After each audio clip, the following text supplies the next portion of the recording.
I'm here with Pooja Dewan, Vice President and Chief Data Analytics Officer for the Otis Elevator Company. In our previous installment, Pooja talked about our philosophy for data and analytics at Otis and how the company uses a hybrid data ecosystem to improve the passenger experience, especially by reducing wait times. Pooja, welcome back. Thank you, David. Pleasure chatting with you. Now, most of our audience will quickly realize that elevators generate a lot of data. Then they're smart enough, they'll quickly realize that you can answer a lot of questions with that data. So, my question then is, how do you prioritize? Specifically, by that, I mean, how do you separate the questions that you should use your data to answer from the questions that you could answer, but really shouldn't? So I think it kind of ties back to my last conversation with you around all about enabling the business strategy itself. So when we are intentionally focusing on that business strategy and what is the purpose itself, that provides an excellent lens for us to intentionally figure out what's the right data to collect, what's the right frequency to collect, and how do we share and disseminate data with how much. So as long as we are focusing on that customers, it gives us that chance on figuring out exactly how to determine the policy to support that from happening. So, can you kind of dive in a little bit deeper into that?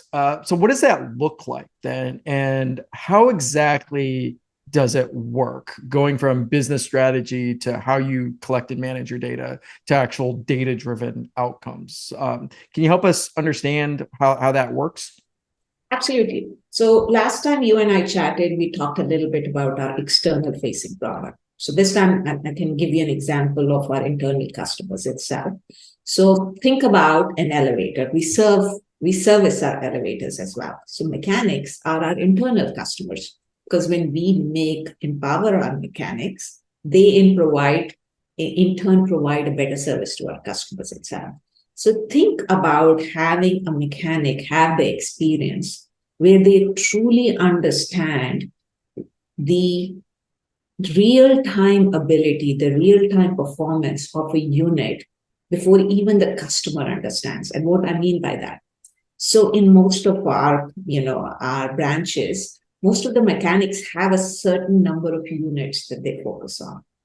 And if we start providing them the real-time performance, the usage of those units, how are their capability to monitor it without even going on itself, it gives now the mechanic a capability to understand whether the units are having some health challenges and they need to go address it. So if there was a unit they wanted to go later in the day and they understand that requires more urgent support than another one, it helps them prioritize. So that focus on giving them that capability to understand remotely what to focus on is one value.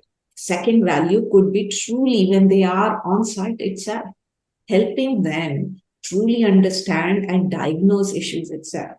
So if you can imagine, all whether you are dealing with elevators, escalators, air conditioners, whatever, if you have an issue and you need parts to fix it, imagine being in a world where ahead of time you have an understanding of knowing what is happening with the elevator and you come prepared with the parts that might be needed to fix it.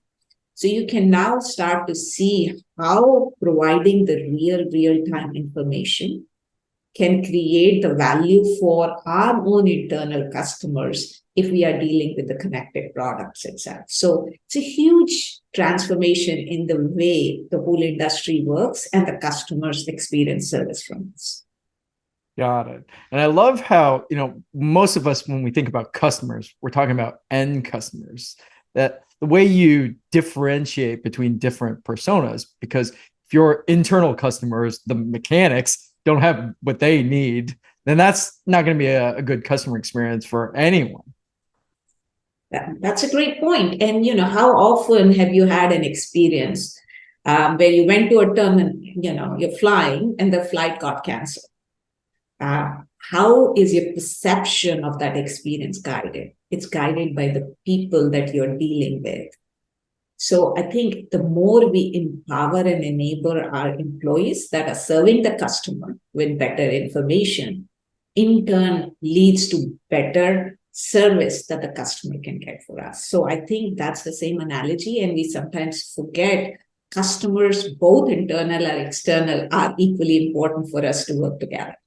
Got it. Got it. That's very insightful.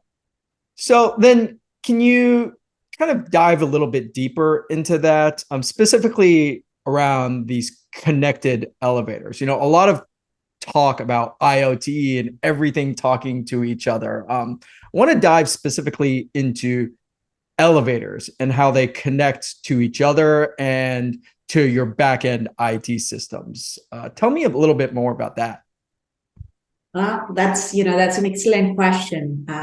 Connected elevators are actually not new to Otis at all. I know we've been talking about IoT and connected elevators as a big buzz in the last decade, but we've had connected elevators with about 20 years ago. Oh, wow. We used to call them remote REM units, or remotely monitored units itself. So we had about 300,000 units that experts could remotely monitor and be able to help the mechanic understand what's happening on an elevator.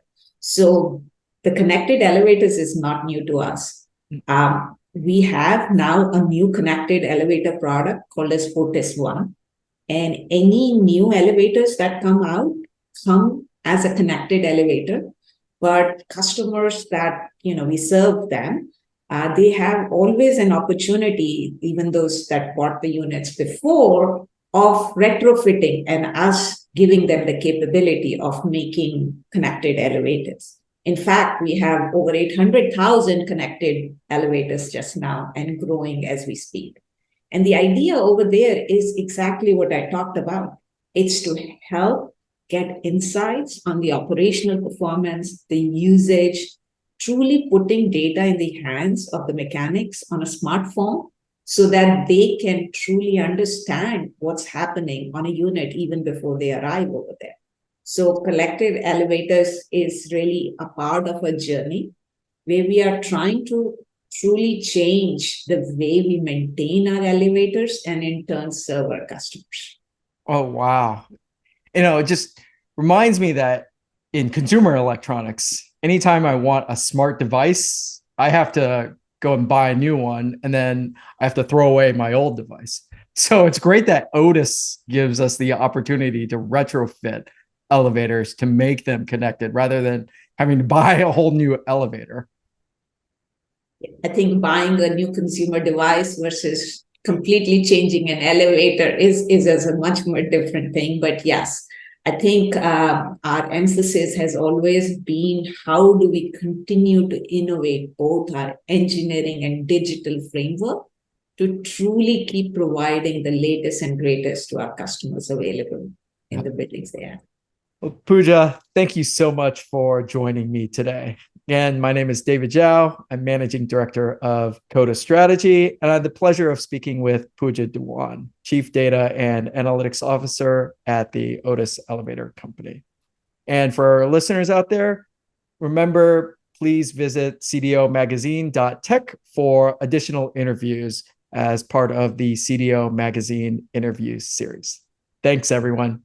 Talk to you later. Thank you. Pleasure speaking with you.